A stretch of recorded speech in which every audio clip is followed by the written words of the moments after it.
Good evening and welcome to my channel. Tonight, we'll be continuing our reading of the Book of Halloween by Ruth Edna Kelley. Chapter 14, More Hallowtide Beliefs and Customs.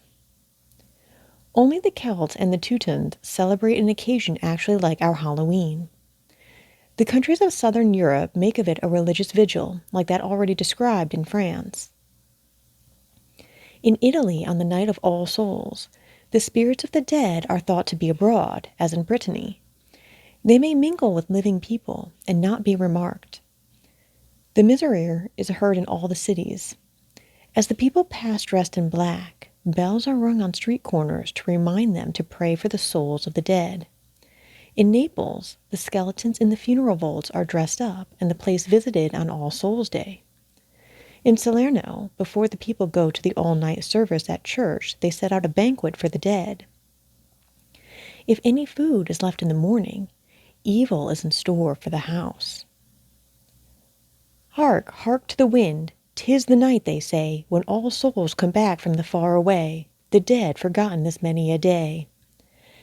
And the dead remembered, aye, long and well, and the little children whose spirits dwell in God's green garden of asphodel. Have you reached the country of all content, all souls we know, since the day you went from this time-worn world where your years were spent? Would you come back to the sun and the rain, the sweetness, the strife, the thing we call pain, and then unravel life's tangle again? I leaned to the dark. Hush, was it a sigh? Or the painted vine leaves that rustle by? Or only a night bird's echoing cry? Shared, Halloween. In Malta bells are rung, prayers said, and mourning worn on All Souls' Day. Graves are decorated, and the inscriptions on tombs read and reread. For the poor is prepared an All Souls' dinner, as cakes are given to the poor in England and Wales. The custom of decorating graves with flowers and offering flowers to the dead comes from the crowning of the dead by the ancients with short-lived blooms to signify the brevity of life. In Spain, at dark on Halloween, cakes and nuts are laid on graves to bribe the spirits not to disturb the vigils of the saints. In Germany, the graves of the dead are decorated with flowers and lights on the 1st and 2nd of November. To drive away ghosts from a church, a key or a wand must be struck 3 times against a bier.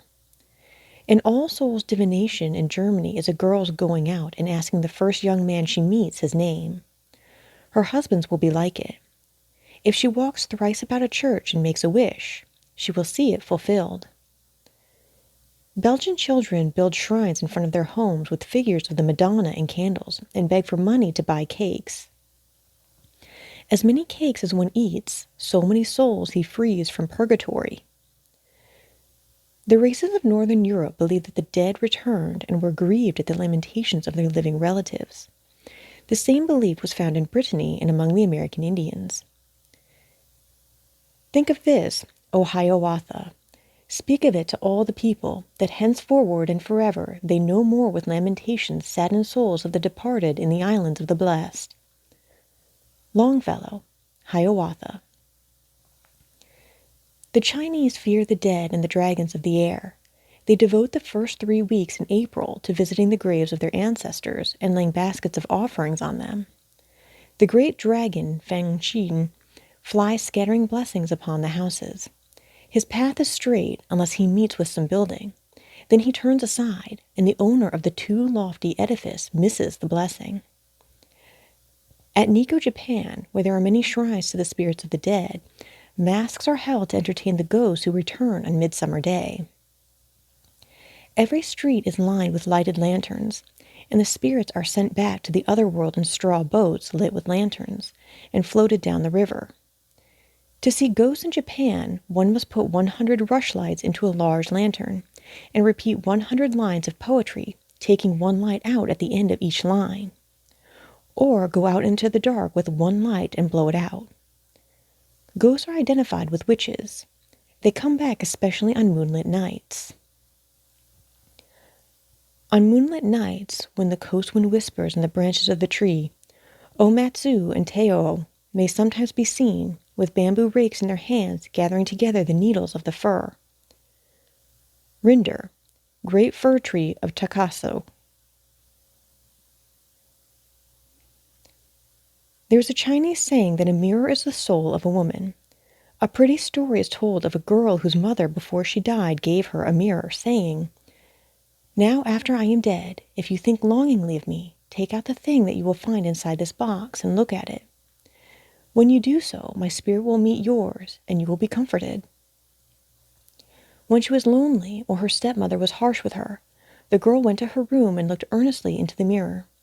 She saw there only her own face, but it was so much like her mother's that she believed it was hers indeed and was consoled. When the stepmother learned what it was her daughter cherished so closely, her heart softened toward the lonely girl, and her life was made easier. By the Arab spirits were called jinns or genii. They came from fire and looked like men or beasts. They might be good or evil, beautiful or horrible, and could disappear from mortal sight at will. Nights when they were abroad, it behooved men to stay under cover. "Hot, they are on us, close without. Shut tight the shelter where we lie. With hideous din the monster root, dragon and vampire fill the sky." Hugo, The Jinns. Thus ends Chapter 14 of the Book of Halloween by Ruth Edna Kelley.